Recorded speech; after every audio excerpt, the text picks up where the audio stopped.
warahmatullahi wabarakatuh. Perkenalkan, saya Devi Revalia dengan NIM 0602 128253047. Pada kesempatan kali ini saya akan membahas sebuah materi yang berjudul Perbandingan Forum Berbicara Kritis untuk memenuhi tugas ujian tengah semester saya di mata kuliah Berbicara Kritis dengan dosen pengampu Ibu Erlanda SPD MPU PhD dan Ibu Halidatul Nuzula MPD. Baiklah, ada 6 forum yang akan saya bahas di sini. Yang pertama yaitu adalah diskusi panel. Diskusi panel merupakan sebuah forum diskusi yang melibatkan beberapa narasumber yang membahas satu topik dari sudut pandang yang berbeda di hadapan audiens. Tujuannya adalah untuk memberikan wawasan baru dan juga pengetahuan yang lebih luas kepada audiens dari berbagai sudut pandang yang berbeda. Untuk jumlah dan karakteristik peserta di kegiatan diskusi panel ini biasanya terdiri dari 3 hingga 5 panelis, kemudian ada moderator dan juga audiens. Lalu peran moderator di dalam kegiatan diskusi panel ini berperan cukup penting karena mengatur jalannya diskusi, kemudian memberikan kesempatan kepada panelis untuk berbicara dan juga menjaga agar pembahasannya itu tidak keluar dari topik. Diskusi panel ini bersifat cukup formal karena tetap memungkinkan interaksi antara audiens dan juga para pembicara. Melalui diskusi panel, diharapkan audiens dapat memperoleh berbagai perspektif terhadap suatu isu dari berbagai sudut pandang yang berbeda.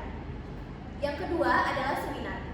Seminar merupakan sebuah kegiatan ilmiah yang menghadirkan seorang atau beberapa narasumber yang memaparkan hasil dari penelitiannya ataupun gagasan akademik kepada peserta dengan tujuan untuk menyampaikan pengetahuan baru dan juga berbagi pengalaman dengan mendiskusikannya secara ilmiah. Untuk jumlah dan karakteristik peserta dari kegiatan seminar ini sendiri itu biasanya terdiri dari narasumber, kemudian ada moderator dan juga peserta yang berasal dari berbagai kalangan seperti mahasiswa, akademisi dan juga masyarakat umum.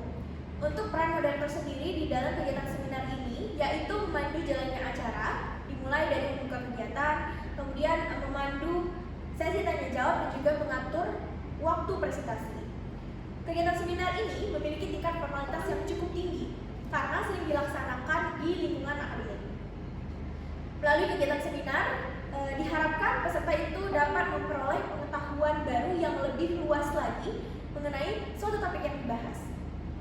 Yang ketiga adalah konferensi. Konferensi merupakan sebuah forum berskala besar yang diadakan untuk membahas perkembangan suatu isu tertentu dalam suatu bidang.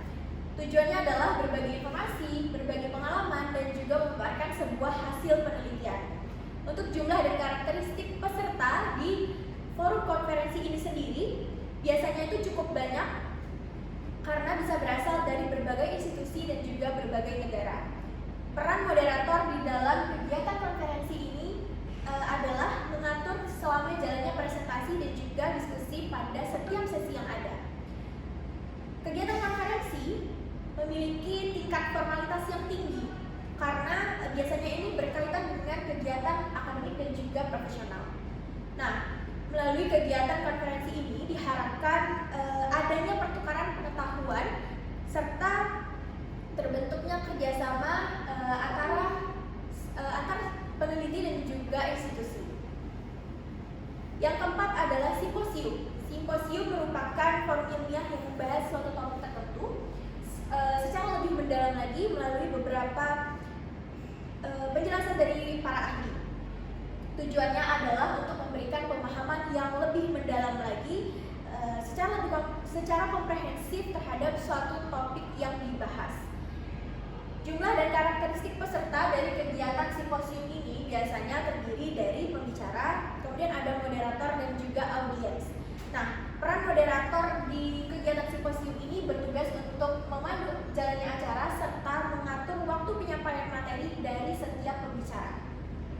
Tingkat formalitas di kegiatan simposium ini termasuk kegiatan yang bersifat formal karena ini pembahasannya berkaitan dengan topik-topik ilmiah. Melalui kegiatan simposium diharapkan audiens ini dapat memahami suatu topik secara lebih menyeluruh dari berbagai perspektif pembicaraan. Kemudian ada kolokium. Nah, kolokium ini merupakan forum diskusi akademik yang biasanya diikuti oleh kelompok kecil atau mahasiswa yang membahas suatu karya ilmiah atau penelitian tertentu dengan tujuan untuk mendapatkan masukan, kritik, dan juga saran untuk menyempurnakan penelitiannya.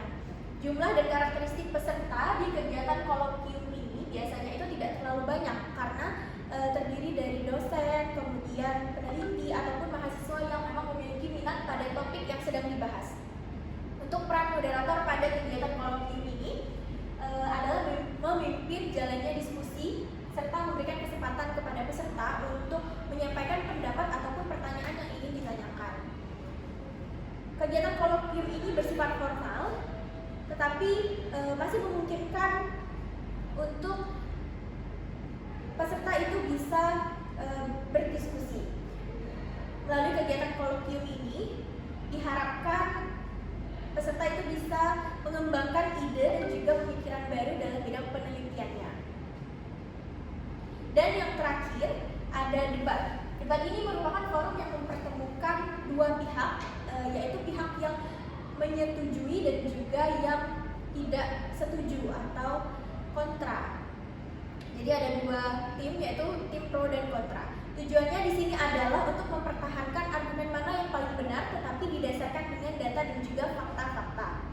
Untuk jumlah dan karakteristik peserta di kegiatan debat ini sendiri biasanya terdiri dari tim yang setuju atau tim pro dan juga tim yang tidak menyetujui atau tim kontra. Lalu ada moderator juga yang mengatur jalannya debat. Nah, untuk peran moderator sendiri di dalam kegiatan ini pastinya menjaga aturan debat itu tetap berjalan sesuai dengan prosedur yang telah disepakati dan juga memastikan setiap tim itu memiliki porsi yang sama untuk berbicara. Debat ini memiliki aturan yang jelas sehingga kegiatan debat ini termasuk kegiatan formal. Nah, melalui kegiatan debat ini diharapkan peserta itu dapat melatih kemampuan untuk berpikir kritis, menyampaikan pendapatnya secara logis dan juga mempertahankan argumen dengan baik. Baiklah, lalu kemudian ada rancangan kegiatan ilmiah. Di sini saya memilih seminar. Alasan saya memilih seminar di sini adalah karena kegiatan seminar ini memungkinkan penyampaian informasi itu secara lebih terstruktur dan mendalam oleh para ahli. Nah, melalui seminar ini audiens bisa memperoleh penjelasan yang lebih jelas lagi mengenai pemanfaatan teknologi artificial intelligence dalam dunia pendidikan tinggi. Struktur yang disarankan, yang pertama itu durasi keseluruhannya itu sekitar 3 hingga 4 jam. Kemudian jumlah sesinya ada beberapa sesi utama, dimulai dari pembukaan, kemudian ada sesi pemaparan materi, kemudian ada sesi tanya jawab dan diakhiri dengan penutup. Jumlah pembicaranya itu ada 3 orang. Untuk tantangan dari kegiatan seminar ini sendiri, yang pertama itu adalah keterbatasan pengetahuan dari audiens mengenai artificial intelligence. Yang kedua adalah kendala teknis seperti hilangnya jaringan internet atau adanya gangguan pada perangkat presentasi. Untuk cara mengatasinya sendiri adalah yang pertama, narasumber itu perlu untuk menguasai materi dengan bahasa yang mudah dipahami. Jadi ketika disampaikan kepada audiens itu bisa lebih mudah untuk dipahami tentang penerapan artificial intelligence ini dalam dunia pendidikan. Dan yang kedua adalah menyediakan tim teknis yang siap untuk membantu dan juga melakukan pengecekan perangkat ini sebelum acaranya dimulai. Nah, untuk cara mengukur keberhasilan kegiatan ini sendiri itu dapat dilihat dari berbagai hal. Yang pertama adalah seberapa banyak jumlah peserta yang hadir, kemudian tingkat keaktifan dari peserta pada saat sesi diskusi, dan juga yang terakhir adalah bagaimana tanggapan atau umpan balik yang diberikan oleh para audiens setelah acara ini berlangsung. Jika peserta memperoleh pengetahuan baru mengenai pemanfaatan artificial intelligence ini dalam dunia pendidikan tinggi, maka dapat dikatakan acara yang dilaksanakan itu berhasil. Baiklah, sekian pemaparan materi dari saya. Saya ucapkan terima kasih. Wassalamualaikum warahmatullahi wabarakatuh.